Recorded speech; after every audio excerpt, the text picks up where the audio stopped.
know, sometimes I really, really don't like you.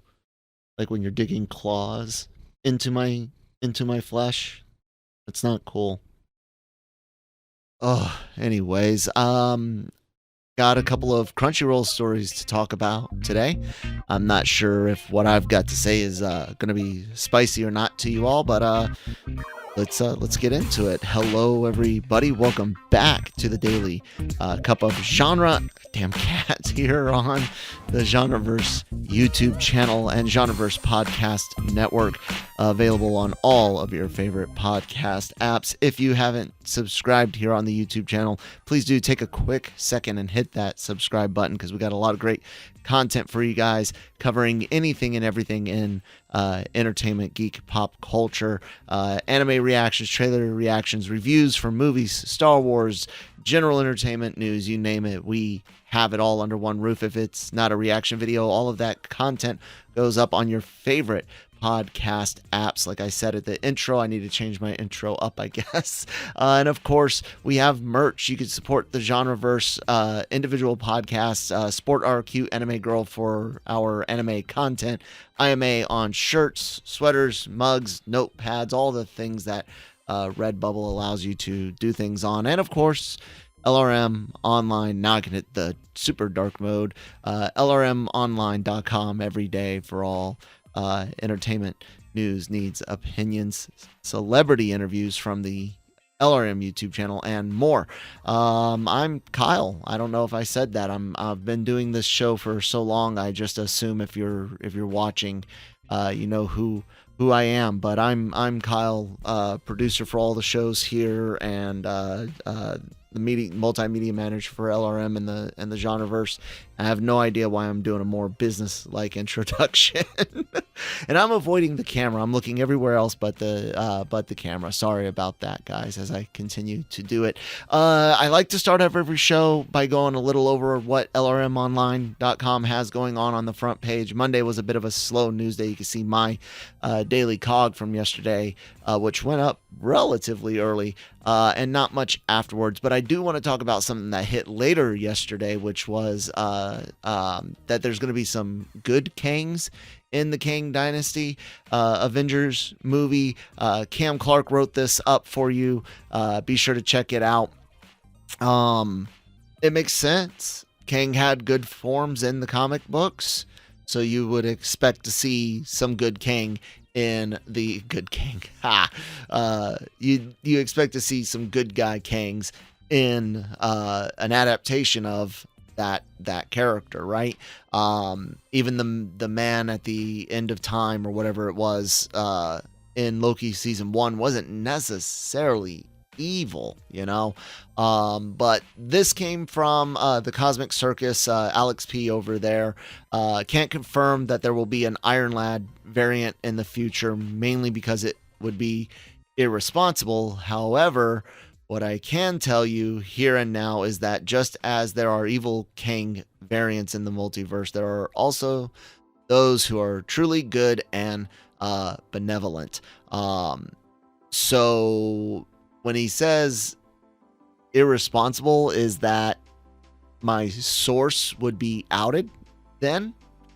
Or irresponsible in that I don't know how well the information is? But like I said, the idea of good Kangs, that just makes sense. So yeah, what do you guys think? Who do you want to, what good Kangs would you like to see in the upcoming Avengers films or movies before that?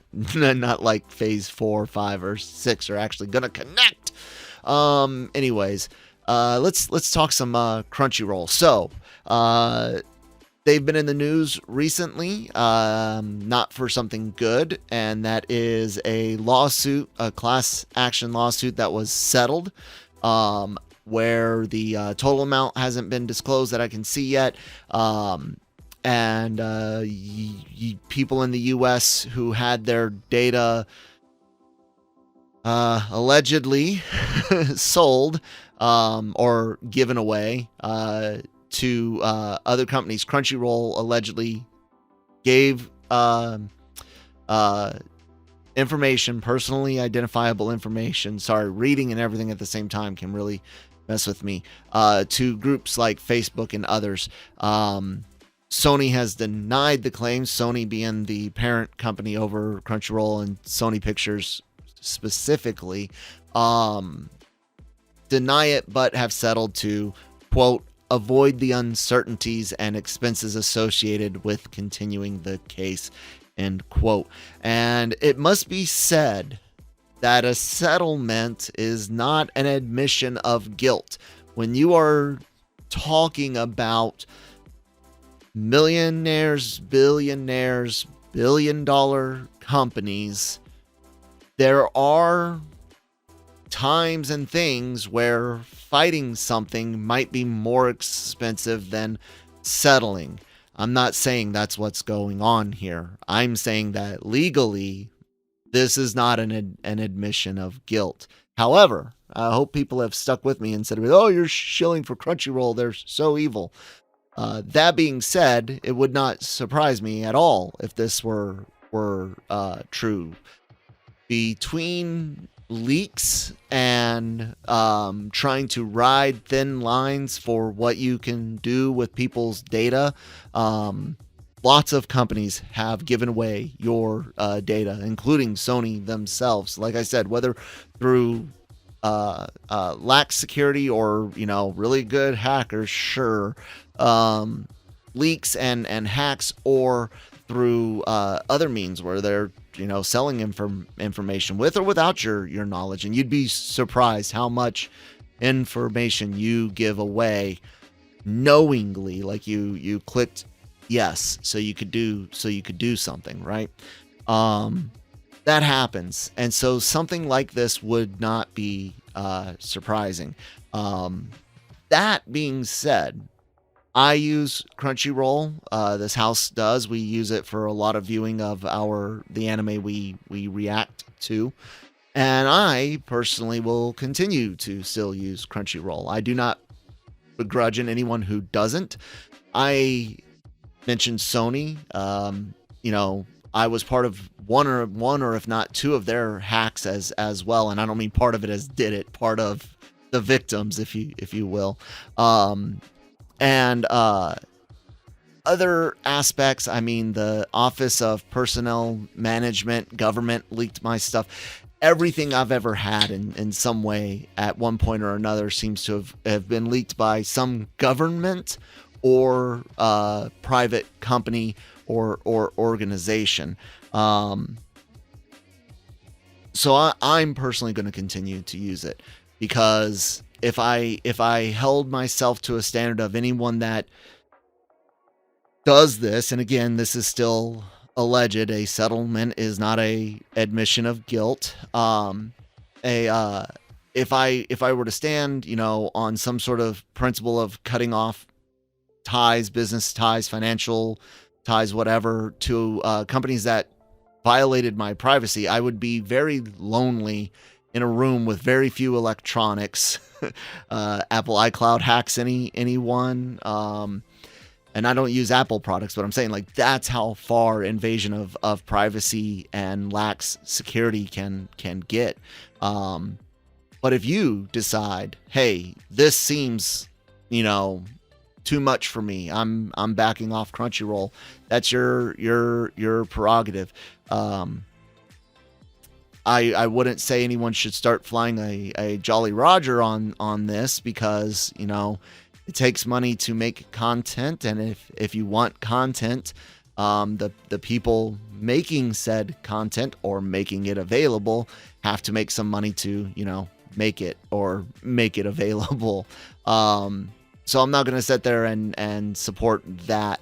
But if you figure out other ways to support your favorite anime without Crunchyroll, that's on you. But do think about all the other companies that have violated your trust, either your trust in their ability to protect your data, or your trust in that they said they wouldn't do something and then they did, and see where you're at. I know there's a really large I wouldn't say really large, but I know there's a group that really dislike Crunchyroll corporately. And there's nothing in the world you could say that would ever change that. And this might be just the thing they're looking for to drop it. But I'm not. So if you hear me talking about it, you see stories on here, that's just business, you know. That being said, companies that do knowingly and willingly sell data after saying that they wouldn't, or companies that sit on security flaws for a long period of time without doing something about it, you guys should be ashamed of yourselves and should be prosecuted fully to the full extent of the law whenever you get caught, and may you get caught. So there, hopefully I showed myself to be a relatively even-minded person on this particular situation. Now, a story that is going to go up on lrmonline.com because it actually just hit and isn't a couple of days old, but I haven't gotten to put it up yet. Crunchyroll is actually, and this comes emailed directly to me, as you can see right there. Not just to me, but as the guy that gets these emails. Anyways, they're going to have a network launching again. Amazon Freevee, LG channels, Roku channel, and more. A bunch of those like VoIP is that's voice over internet protocol, but those videos over the internet, there's a word that I want to use, and it's not streaming. There's a different word. Those of you yelling, streaming, Kyle? No, I wanted to use a different word. But Crunchyroll, the ultimate, and this is, I'm reading from the press release for those not watching on YouTube. Crunchyroll, the ultimate home for anime worldwide, announced a new 24/7 channel launching today to promote the growing medium of anime. Viewers can now watch the art form taking the world by storm in a whole new way. Amazon Freevee on October 17th, LG channels on October 11th, the Roku channel October 11th, and Vizio Watch Free Plus, that's a mouthful, also October 11th, are the first to carry the channel. The Crunchyroll channel will immediately reach an anime-curious audience by making a telecast schedule of fan favorite catalog anime available. These can include, will include at launch Horimiya, Ranking of Kings. Horimiya is great, by the way, if you guys have not seen that and you're into romance anime. Moriarty the Patriot, Psychopaths, Arifureta. I know I screwed that up. Sorry. Arifureta. Bleh. Anyway, Sugar Apple Fairy Tale, To Your Eternity, Code Geass, and premium anime content will remain on, of course, the streaming services, so you guys can check those out. It's, a linear channel on those things is not anything completely irrational. It's a way to tease people, get them into it. I know LG channels has like a Naruto channel, and they just show Naruto nonstop on that, and it's free. It's got ads. I like the Jeopardy one. Of course you would, Kyle. I'm all about spreading anime. Obviously, we love it. We love it here. We like it here. We want some more of it. Bravo to them on that. And plus, hey, this might be able to get some distraction off of the other story.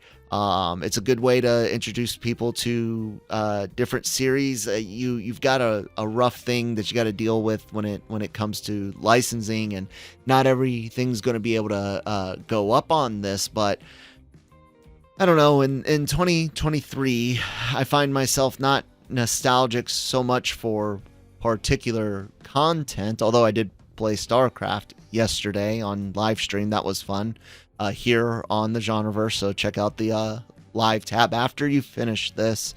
But I am nostalgic for like past consumption methods and past experiences. Like I would love if I could go back and visit, like inhabit my younger self, like go to 1997 and spend the day at the mall in the 90s, in the mid to late 90s. That right there would be a phenomenal field trip, a vacation day. I don't need to go back and change things. Just let me go walk around with a pocket full of money in 97, 98 in a mall, and watching TV the old-fashioned way is something you guys are going to have to get used to, because mark my words, one day streaming will be ad-supported for basically everybody. But yeah, I kind of miss flipping the channels, seeing what's gonna come on next. Yeah, it's a bit of a nostalgic thing. I also like to watch old commercials on YouTube. I don't know if anyone does that, goes back and checks out their past on in commercials. I know the generation growing up now, like Lucas, he's been we cut the cord for satellite back when he was, I don't know, 5, and he'll be 10 soon. Now we do have, Antenna television, our local news and stuff like that, so he's used to commercials, but he doesn't, I don't know if he's got like a Toys R Us Kids commercial for his generation stuck in your head forever and ever, or a freaking Huggies pull-ups, right? Pull-ups. I'm a big kid now. The Sunny D commercials back in the day, like yeah, that's what I'm nostalgic for. So I'm rambling on now. You guys know I can do that. So let me go ahead and wrap it up. Subscribe here on the channel for more of my ramblings and coverage of stories with opinions, reviews, and more on the YouTube channel. Leave likes, thumbs down if you have to. Let us know why, what you liked or what you didn't like in the comments. Same for all your favorite podcast apps, whatever you might be listening to us on. Follow us, subscribe to us, leave us a review. Check out lrmonline.com for all the written news, reviews, celebrity interviews, and more. And of course, Super Dark Mode doesn't work with Redbubble, but we do have merch there. You guys can check it out. Really do appreciate all the support. And yeah, God, man, it's right. I turned the dark mode off. Bye.